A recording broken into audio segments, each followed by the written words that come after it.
Écoutez, Sébastien. Listen, Sebastian, listen. And you guys, listen.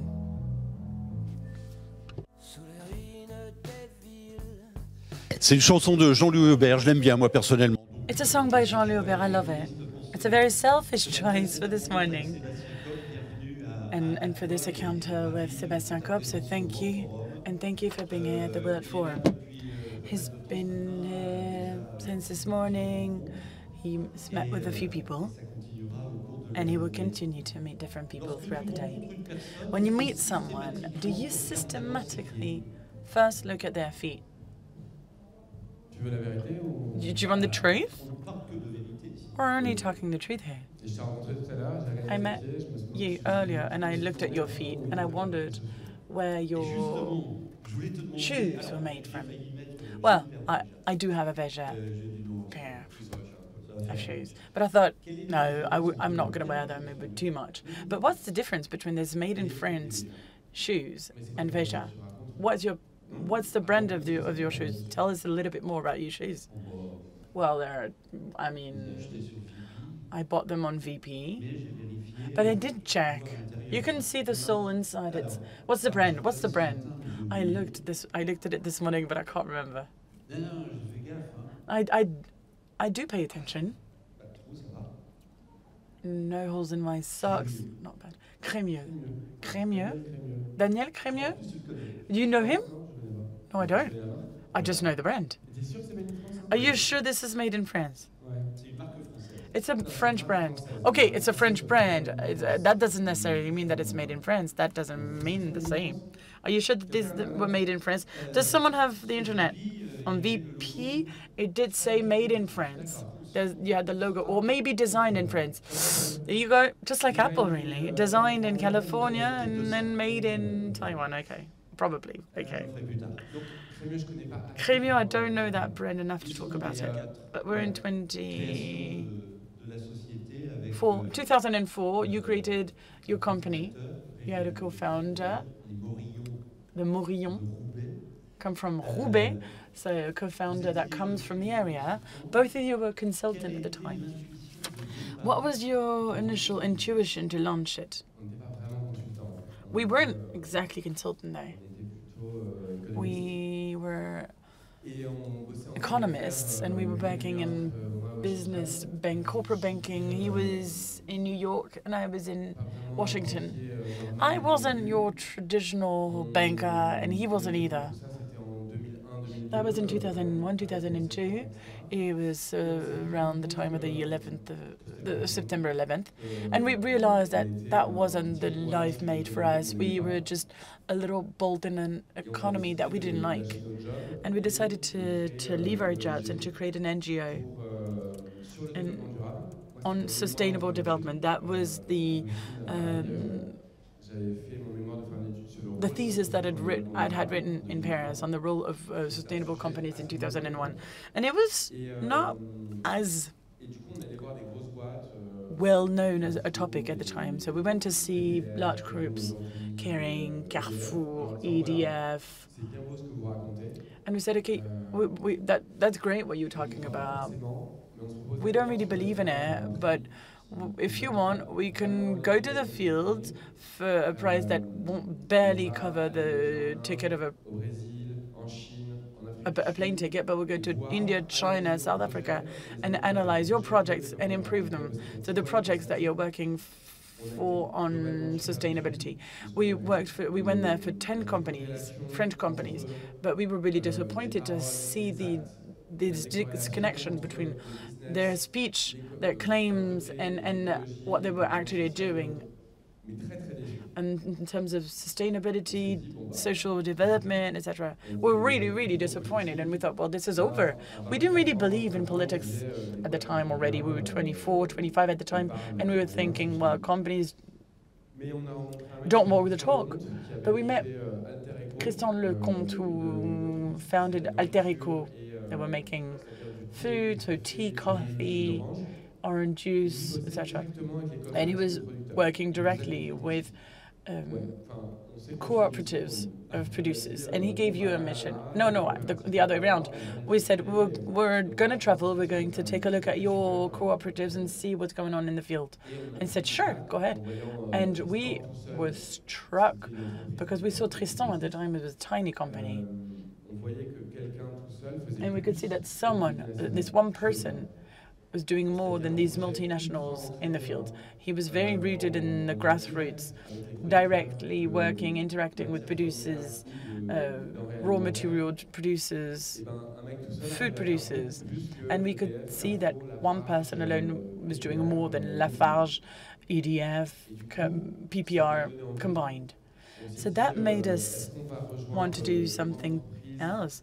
We wondered, should we join a large company and make nice brochures about sustainable development, or do we want a more lively life and going to the field, talking to producers? And we wanted to do that. And we wondered what kind of product would be the right symbol. What product should we dive into to transform it, to deconstruct it, and then rebuild it differently? And we thought, let's do it simple. Let's do simple things. We've been wearing sneakers since we were 12, but that's the only thing we wear.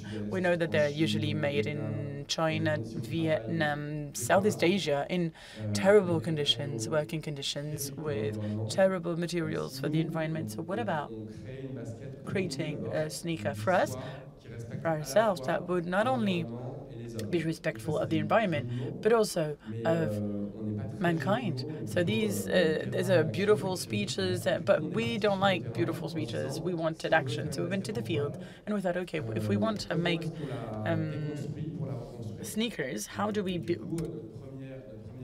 deconstruct it and rebuild it? So the first thing we did was that we visited organic cotton producers in the northeast part of Brazil, and we looked at the different cooperatives, how cooperatives could create and produce organic cotton without pesticides, without chemical inputs, a cotton that would be respectful of the soil and of the producer's health. Because when we were telling them, oh, so you switched to organic cotton 4 years ago, has it changed anything in terms of money? No, it hasn't changed anything. We're struggling to sell anything.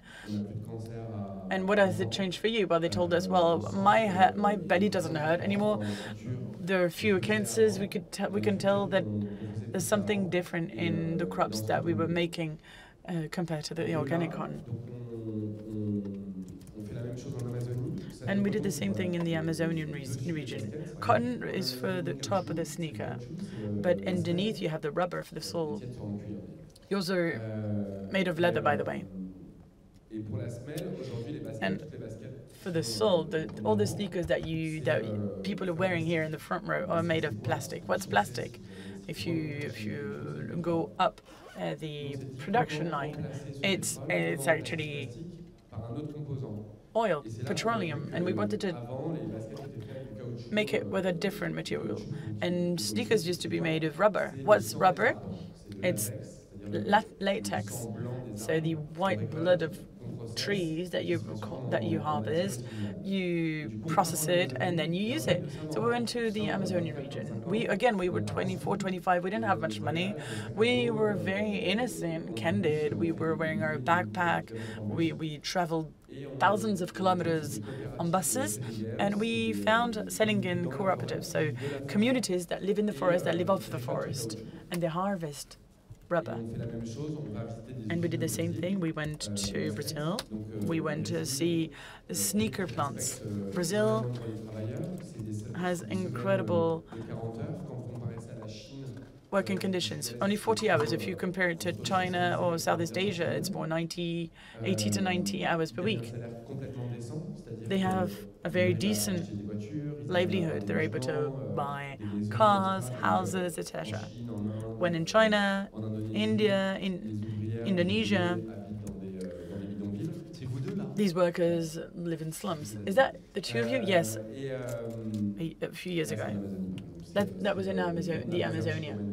This is the Chico Mendes Reserve Bridge. That's where VEJA started. It's a natural reserve in the middle of the Amazonian forest. And the VEJA project is very down to earth, as you were saying. It's very, very grassroots. And it's about tying incredible projects together to create a different supply chain. Very few people know it. Everything's on the website, but people are not interested in it because everyone's very busy. But we know it. We know it. We know how it's all made. We say it, but we don't advertise about it that much. So that's an interesting topic. From what I hear, the creation process for the business, there was this strong belief that was the root of everything. And then you took risks. When you went and traveled with your backpack, no, not really. No risk? No, it wasn't zero risk, but we were 25, we studied in good schools, both of us. We could have gotten an incredible job, high paying job rather. It's the opposite of risk, actually. We thought, you know what? We were really lucky in life. We studied. We have a roof over our heads. We both have a family. They work and they can fend for us for 2 or 3 years if we can't find a job for 2 or 3 years. If we don't try that, who will? If we don't try, who has the luxury of being able to do that? Again, we weren't in a risky situation. We meet with people. We do meet people who live in very difficult conditions, socially speaking, economically speaking, not to mention the environment. But no, trying to do something when you're 24 or 25, that's not risk-taking. But now you're not 24 or 25, almost, close enough. It was 20 years ago, so you do the math. But today, do you have the capacity to take risks? And if so, how? That's not the question. It's not about taking risks. The question is more about continuing. VEJA, again, we started with 6,500 euros each, and then we took a 50,000 euro loan with Crédit Coopératif, a cooperative loan. We started really small. The first collection we had 50 pairs of shoes, and the bank was telling us, you're going to lose everything, but it's fine. We're giving you that loan because you're funny, your product's fun, you're talking about your trips to Amazonia, but the bank was telling you, you know, you'll lose everything, you're going to lose everything. And it started really quickly, very efficiently. We designed these sneakers for us, and they were really popular. After 1 week, we'd sold out. Nothing left on the shelves. And that's how we grew little by little by little. And I think that we got really lucky initially, and we were there at the right time in terms of the design. People loved them. And it wasn't a risk. It just made us want to go further. We just wanted to push it further and further. It's like driving a car, really, and trying to push it as much as you can. It's about, yes, moving forward. You have this star ahead of you that you're following. Not really, it's just we know that our time is limited. We're on Earth for about 80 years, and we want to set an example. We want something that people can duplicate, improve, consolidate. We don't want to make VEJA a huge company. We just want VEJA to pave the way so that people understand that a respectful sneaker, from the raw material all the way to logistics, including the employees that work along the value chain, can work, and can work better than Nike, can work better than Adidas, etc. And that's what we want. That's what we want to prove, and that we continue to prove today. As of today, how many millions of pairs of VEJA are circulating across the world? I can't tell you, but we produce 4 million to 4.5 million pairs of shoes per year, and it's increased. So there's probably around 15 million, probably a little bit more.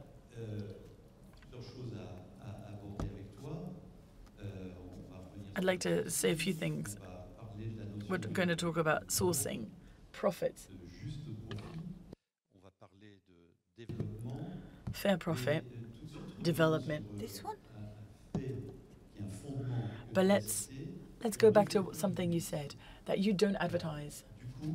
So what status do you give to customers, or what language do you offer to your customers?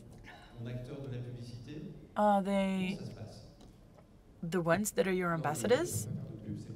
The fact that we don't advertise is not so much for the clients, it's more a belief that's become a religious belief.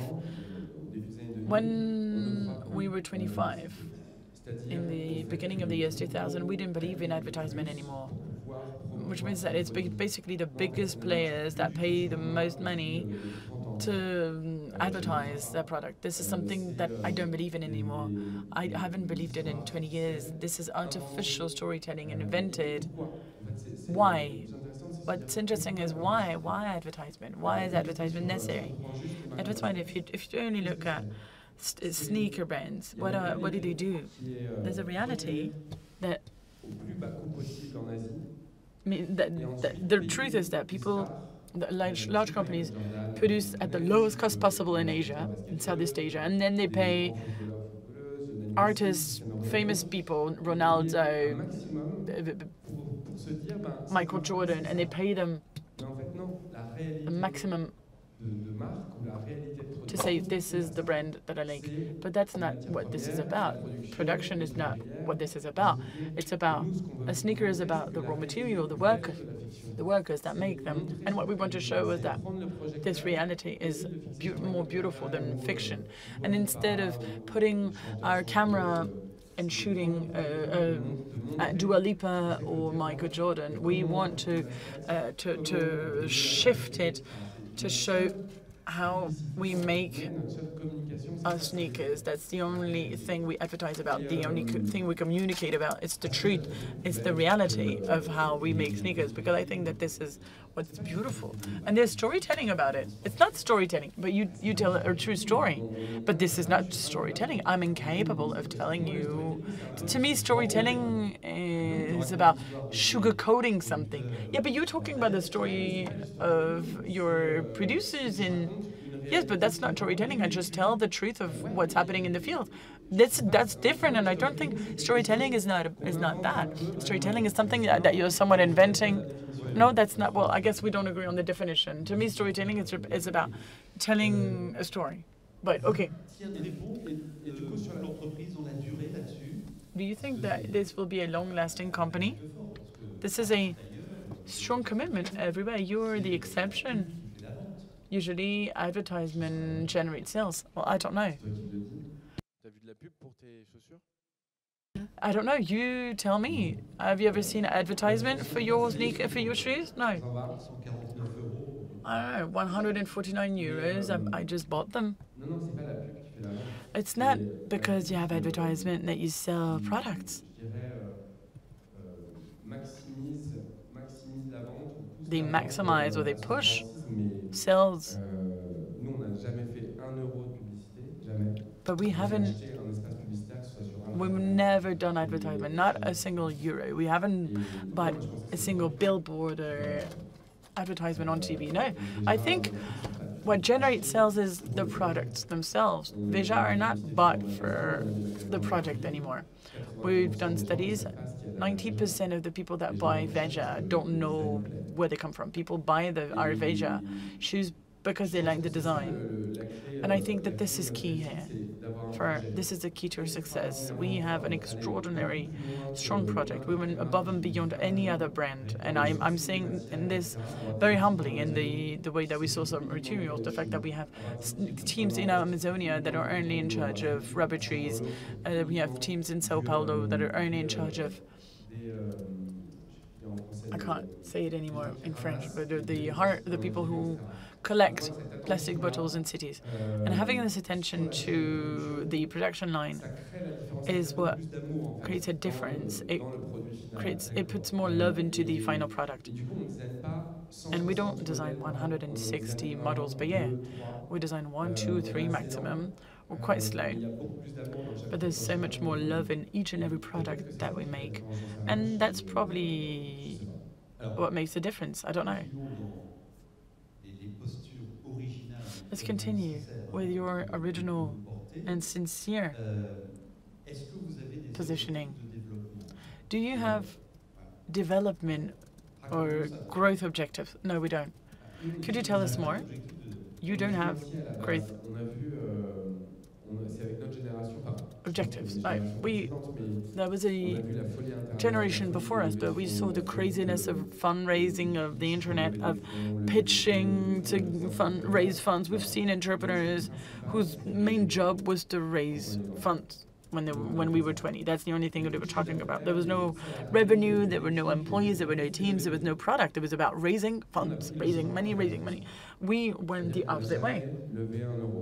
We've never raised a single euro. This is a limited stock company that's autocratic, a little bit, because there are two of us. Yes. You own 50% each, yes, and we've never raised money, because that's when we raise money, that's when you go downhill, because then you have a financing partner that tells you, why couldn't you reach 25% growth per year and not 15?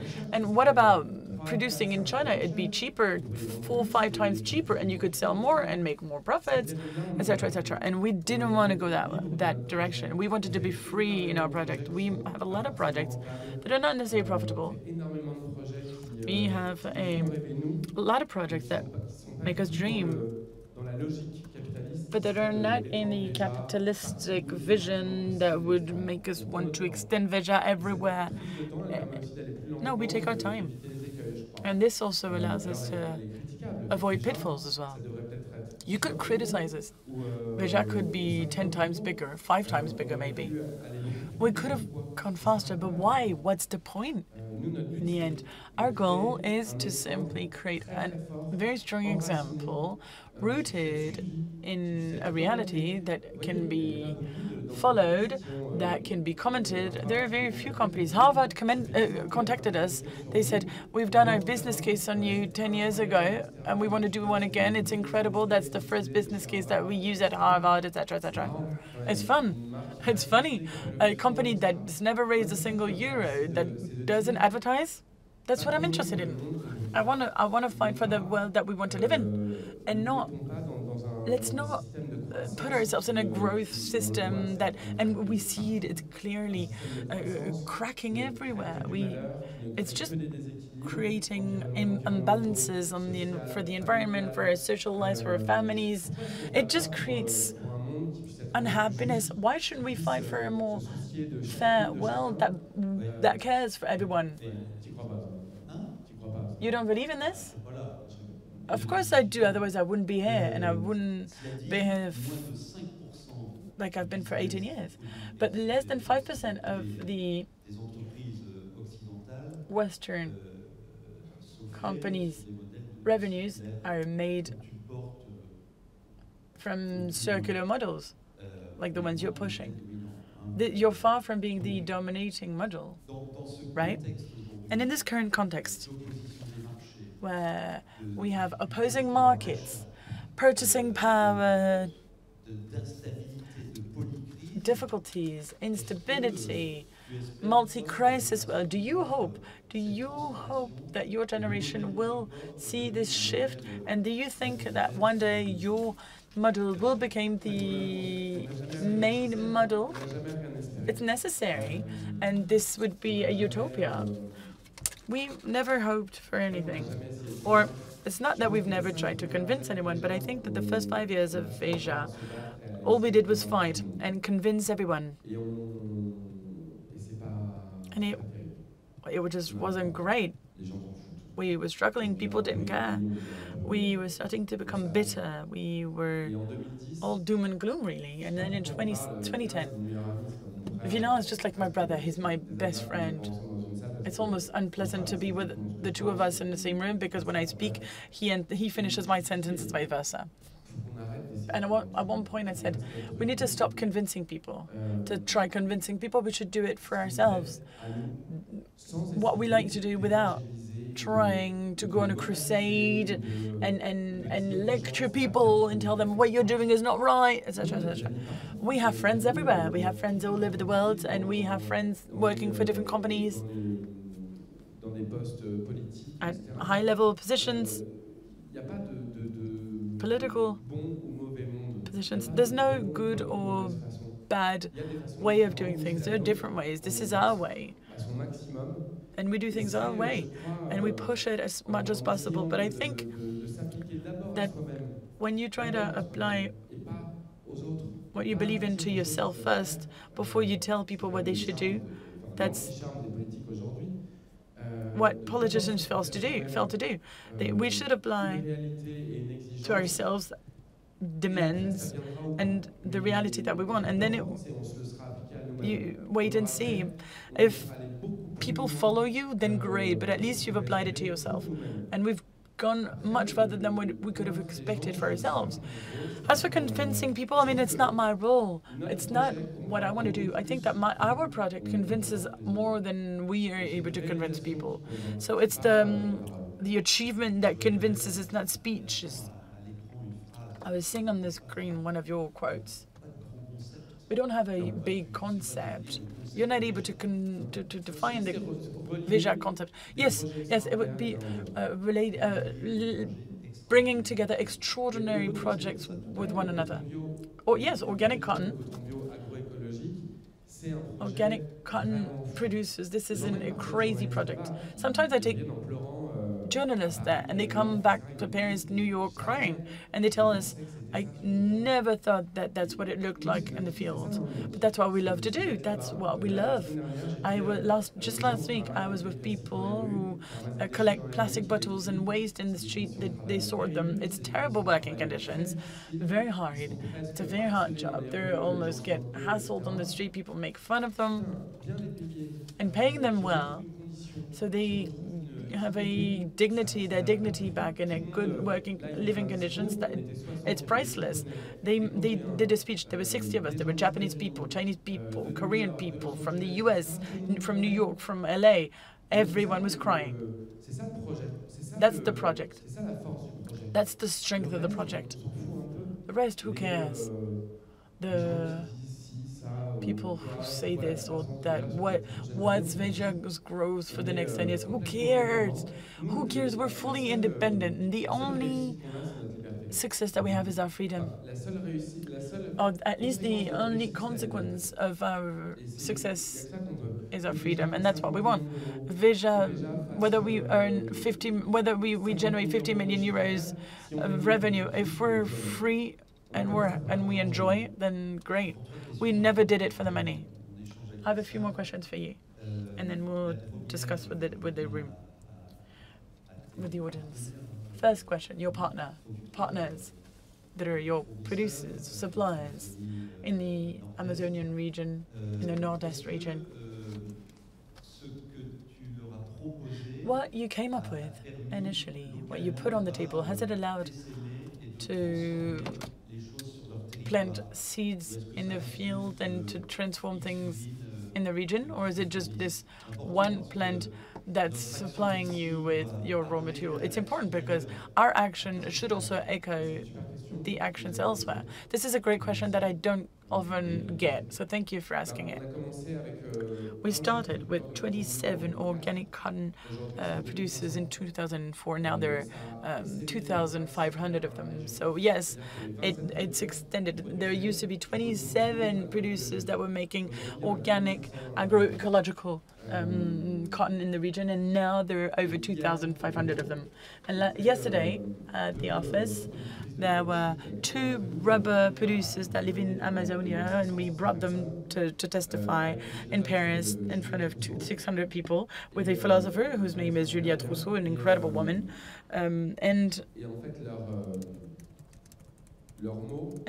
what they said was extremely strong. When we say it, people say, well, whatever, bullshit. These 2 women who live in the forest came and they said, okay, we started working with VEJA 15 years ago. In our region, the region where we live, 95 or 96% goes through 95% less deforestation than elsewhere. What's the issue with the Amazonian forest? No one cares, but I know you care, so I'll tell you. We buy rubber from forests. It's rubber trees that grow in the forest. And buying this rubber 5-6 times the market price, because this is an incredible product that comes from the forest. By doing that, that means that people who live there, instead of cutting down the tree, selling the wood and having cows graze there, because that's what most people do, and that's what causes deforestation. They know that it's not as annoying, as hard a job. It doesn't harm the environment, and on top of that, it generates more money for them. So it's cynical if you exploit the forest by keeping it the way it is in full biodiversity mode. Then that's probably the only way we could save it. And when I say it, it sounds fake, but when it was her telling this at the office, saying, we've been working for them for 15 years, that it's a woman who's in charge of a 138 producer cooperative in the heart of the Amazonian forest, let me tell you that it speaks to people. I want to see pictures. I'd love to see pictures while you're talking. So this is really strong. What does it mean? It means that it's possible to have common sense actions here that echo, that have an echo somewhere else. And it's common sense, I think you said it, and that transform other regions of the planet. It's not about extraordinary project, no, it's just common sense. It's simplicity, being connected to what's happening in the ground. I see a lot of entrepreneurs who start their adventure. It's a hard journey, don't get me wrong, but they're like, well, I'm in my office, my computer, and I'm going to start producing in India, and then I'll start. And I tell them, but wait, have you gone there? Well, no, why? Why would I go there? I have a guy there who's going to do it for me. And I said, well, no, first thing you should do is go there, maybe go see, understand, touch, feel. And that's our difference, probably. We're very curious of everything, and we like to go in the field, go on site and see people, see for our own eyes. There are now 600 of us working for VEJA, and we try to tell that to our teams. We tell them, don't stay behind your computer, go on site, go feel, go understand. We didn't say it. VEJA is Portuguese for, it means watch, it means look. It was about looking through, looking beyond the sneaker. It's also about engaging. When a client buys a sneaker, you're inviting them to understand what goes beyond the sneaker. But I think that 90% of our clients don't know about it. How many VEJA sneakers do we have in the room? There. I have one pair here in the front row, over there, over there. Second to last question, because I do want to give the floor to the audience. How do you combine these strong beliefs that you both hold so dearly and profit? Benefit for the company, I mean, the necessary benefit of the company. I mean, we manage like granddads do. How does your granddad manage things? I mean, he paid attention to everything, to the smallest detail. He didn't spend for no reason. He paid himself a decent wage. Everything had a value. It's a value. It's neither a price nor a cost. And I think that it is our decency that allows us to have a company which is extremely stable, extremely strong. To have today a great cash situation, to be deeply anchored, rooted, without spending too much, without any extra luxury. We don't have any car company. We have nothing that stands out. And decency is a good way of management, not to boast and show off everything, to use The salary we pay ourselves, I mean, our auditor has been the same right from the beginning, said, hey, you're ridiculous. But we don't need to earn any more than that. I am the owner of a flat. I have a holiday house, and that's it. I don't need any more than this. You don't have any strategy like a Vision 2030, 2040 type of thing, but do you anticipate nonetheless a lack of love for your product from the part of the consumers? Yes, of course. I mean, that's what fashion is all about. Products come and go. We don't wonder about it. I mean, we continue creating products. Maybe one day things won't work as much, but the customers will decide on that. And why not? I mean, I can't answer you there. I can't answer this question. I mean, we always try and create things we like, and the designers' teams like also, but I can't answer anything else but this. Okay, let's give the floor to the public, the audience. You can ask whatever question you have to Sébastien, but we're going to ask you a question to think about. Sébastien advocated it. We don't need to consume more. It's better to appreciate what we already have. What is the average life of sneakers? It depends on the age, depends on the type. I mean, they were quite fragile to start off with, our first ones. Average age is 3 or 4 years. A lot of people only wear one pair of shoes, only one. It's better to have two. If you have two pairs, you multiply by 4 the life of your sneakers. I got offered 2 pairs at once. No, I'm not talking about VEJA particularly. I'm talking about pairs of shoes in general. Some people only have one pair of shoes and you wear it out. But if you've got 2 pairs of shoes, if you've got Crémieux and VEJA, you're going to make each pair last 4 times as much. I can tell you why, but I mean, it's not very appealing. I mean, when you've only got one pair of shoes, you sweat in them. One pair of shoes, sweat in them. You go to sleep at night, and when you put them on again in the morning, I mean, the sweat hasn't totally dried out, so it damages the shoe. Can we have the question again on the screen so we don't need to consume more? I mean, that's what you told us. We don't need to consume more and more. It's better to appreciate what we already have. So do you have any ideas about that? Any other question? Any questions? I mean, who's going to ask the first question? Good morning, and thank you for your testimony. I've got 2 questions. I mean, we haven't talked about the end of life of your products.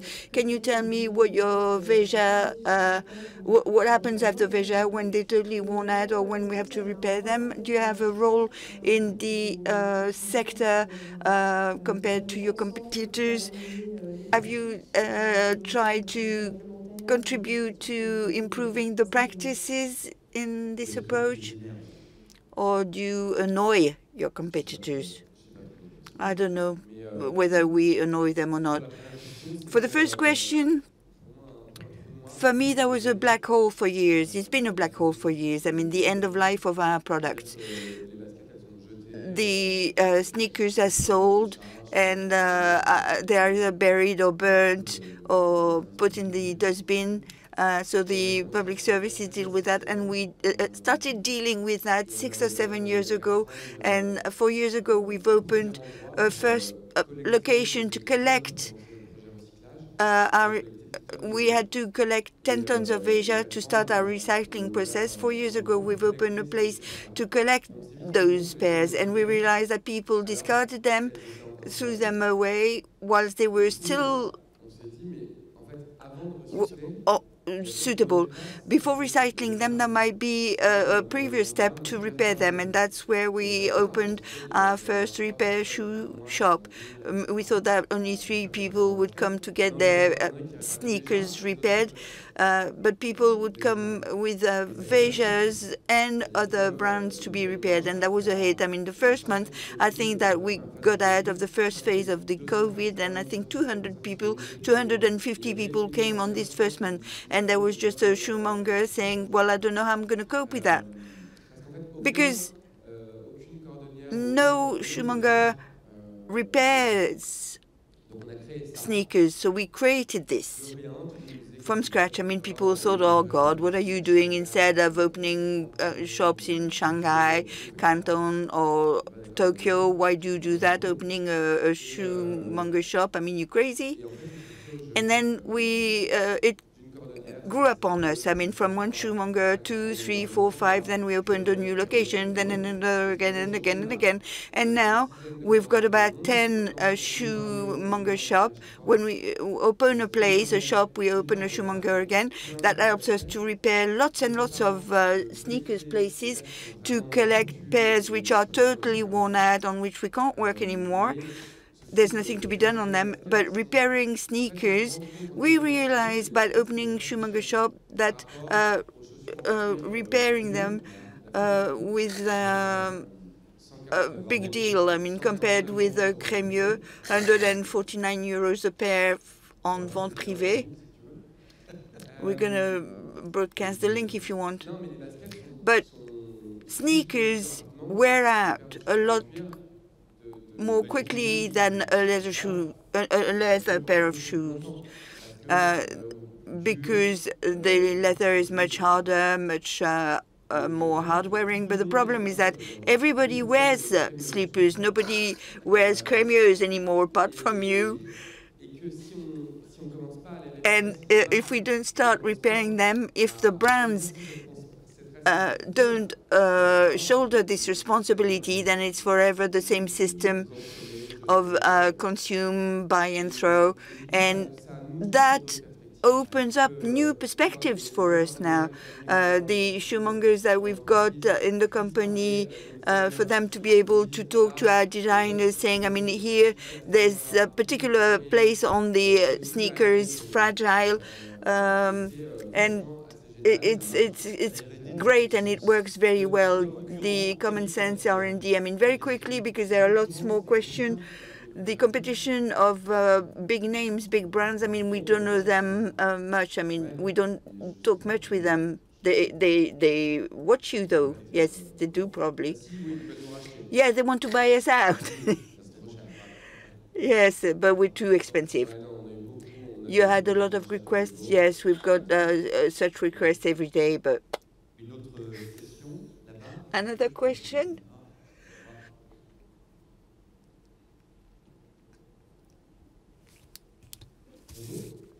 I've got a question, because we understand the whole story behind it, but operational excellence, I mean, you must be very good as far as the execution. You must be very good. How did you process all this right from the beginning? How did we take on board whom? The teams, the partners, the stakeholders of the company? How did you convince them, giving them a wage? I don't know what you mean. When you work with us, I mean, you do a lot more things than in a standard company. It's not so much organized top-down. I mean, it's sometimes more demanding, and it doesn't suit everybody. I mean, a lot of responsibility and autonomy handed over very quickly, new projects coming on the table every day, and there are people who like this and some who hate this, who preferred to be in a job which is quite specific, well-formatted. In fact, it suits a certain type of personality. And all our teams the first level of the managers, etc., are people who've been with us for 10 years. They joined us when they were 20, 22, 24, and with us for the last 10 years. They start as a trainee, and then they manage a team of 40, 50 people with them. So for the team to grow with the project is something important. It shouldn't be a rollover, as I can see it in many companies, but it's demanding at the same time to do that. And it's questioning yourself a lot, and a lot of self-criticism also, being very critical by yourself. I don't know what the situation is like elsewhere, because we've only been working with VEJA. I'd like to introduce to you somebody, Nicolas van der Lesken. Where are you, Nicolas van der Lesken? Here he is. I met this guy. He was wearing VEJA, and I discovered that he ran 100 marathons over a period of 100 days. 100 marathons over a period of 100 days. So, I mean, he's keen on buying sneakers, and he has a record of the GR34 around Brittany, more than 300 and 200 kilometers running, with an average speed of an average duration of 80 or 90 kilometers per day, non-stop. You have a question for him? Expect the fact that he would love if you gave him some sneakers. No, a small question. And these records were done for environmental surveys and follow-ups. I mean, I've got a first question, but is there a determination to produce in France in your company? And the second question, I mean, sports shoes are a true topic. I mean, I've got difficulties finding shoes. There's Vitz. They are committed also. You're also in the running, or you're starting your running operation 4 years ago. Would you focus on durability? Because in a pair of shoes, what worries me is to go faster with the carbon included in the shoes.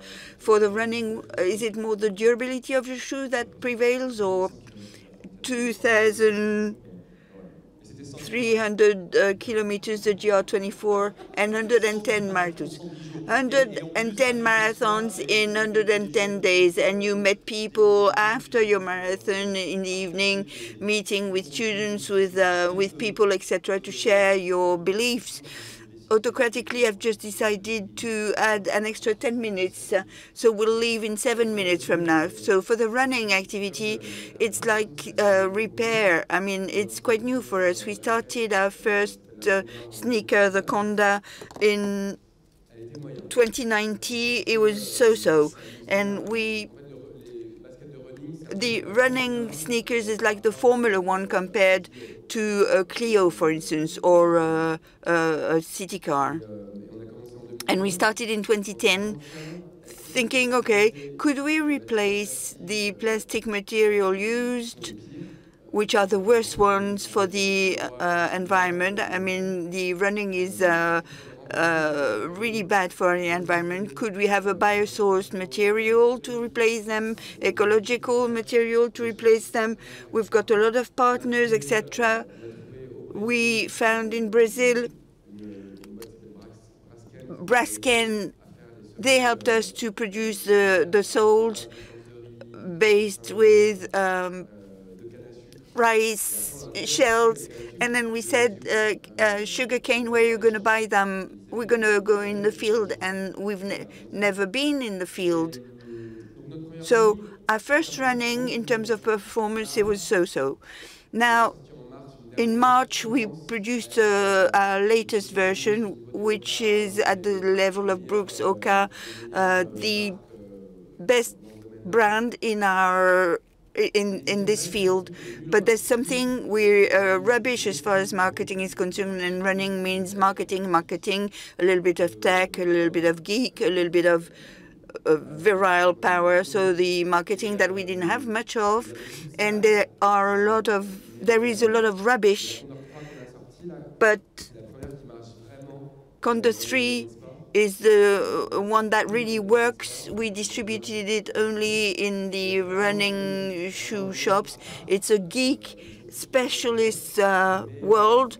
They're all totally wonko, but they are really, truly nice people. They're crazy, okay, but we like this kind of crazy people. And that had an impact on VEJA and on comfort, lightness, robustness of our shoes. All the technology that we use for the runners, it's a result, it's included in the other shoes. So I was on the phone at the conference for a new pair that is going to be marketed in 2026. Then we have the struggle against the weight. I mean, bio-sourced material and rubber from Amazonia, they're a little bit heavier than others. 306 grams versus a weight that should be of 280 grams ideally. So they weigh a little bit more than a standard pair of running shoes sold by the other brands. But this battle against weight, and to answer your question, it is a battle with durability. The X110, we could run 2 marathons. A pair today, it's only a half a marathon. I mean, you've run more marathons than I've ever done, pardon. But after 120 kilometers, your shoes good to throw. I mean, there's an obsolescence in running sneakers, which is really intense. The Condor 3, a pair of VEJA, you can run, I don't know what rhythm your pace, 3,500 kilometers with a pair. Our running sneakers are very light, but running the material used, I mean, it's a scandal. Producing in France, the next question, it depends what you mean by producing in France. Factories in France? I mean, no, today the brands or few brands put things together in France, but that's not producing. When the sole is made somewhere, the upper is made somewhere else, it comes together and then it's only just stitched in France, and therefore you've got the Made in France label. So we're not very interested in that approach. We started to produce in Portugal, but to actually producing the soles, manufacturing the uppers in Portugal, and we're interested in that more. Today it's not much, it's only 3% of our production. One final question, and it's time for food. Sir? Hi, Sébastien, Flavien, co-fondateur of ZZit. Thank you very much for what you do and what you have done for the project and for the planet. Thank you very much. Two things that I remember, I mean, with Arnaud van de Poppang, I mean, there are a lot of similarities as to the family as a good granddad, and the recyclability with the shoemonger. For him, it's the hub that he's creating now. My question is, even if it's only the beginning of the project, how do you imagine what will follow as to the transmission of this project, which is very meaningful, has a lot of value? How can you manage for it to last after you? How do you imagine your project to last after you? What time frame, 10 years or 20 years, when you and your partner will no longer be with VEJA, you will have decided to have some good times. But when other people, apart from you two, will have to carry this nice project, it's the same answer as I gave earlier on. I mean, we've got teams which stay, and that's through the teams that this philosophy or our principles are passed on. Then it's through our customers, I mean, the boutiques to whom we sell, that we pass that on also. I can't answer this question because I don't know whether it can be passed on or whether it's a good thing to do so. We're not wondering about what's going to happen afterwards. I mean, we don't have this in mind right now. Your collaborators might ask you the question, when you'll go and retire, what will happen of them? When I will retire? In a long, long time ago? Yeah? Well, I don't know. They're not asking us that because we're going full blast. If tomorrow they ask me the question, if really tomorrow they ask me the question, I'd say, well, get ready. Good answer. Two final questions, Sébastien. Do you, sorry, I'm going to talk KPI. Do you have the KPI of your decarbonation, or isn't it an issue? Not a problem, not a question. Our carbonation, rather. The decarbonation, I'm not a good fan, but I've worked it out as very few companies have done. A leather shoe coming from cows from Uruguay that we've traced ourselves.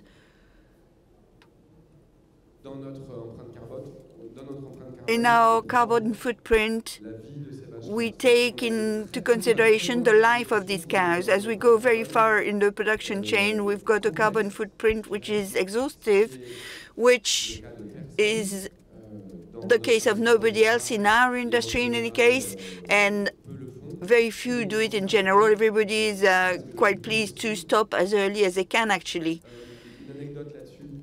Short story on that. We had two major clients, two major American stores. VEJA is 40% of the turnover in the States, 25% in Brazil, and 20% in France. So we've got major clients in the States and in the UK who wanted to have the sneakers as quickly as possible. So they wanted us to sell the sneakers as soon as they came out of the factory on a plane and delivered 3 or 4 days later in the States or in the UK. These are two customers, and we've got 4,000 of them. These two with their planes represented 95% of our carbon footprint for transport because of their containers on planes. We said, either you stop the plane or we stop trading with you. And they said, why, are you crazy? I mean, they're big orders. And then we gave them a study and the results, and they said, yes, okay, we understand to use a plane for that. It's not right. Again, it's common sense. Carbonization is only common sense and a determination to maybe go slower than the tune. There are lots of sneakers brands that you might be wearing that are only distributed by car, by plane. Sending Chinese sneakers by plane is silly. To sell non-perishable goods that go around the world within 3 days. Our friends of Morillion, etc., think about the passenger air traffic, but air freight, if we want to cut short the carbonization of the world, would be a very interesting point.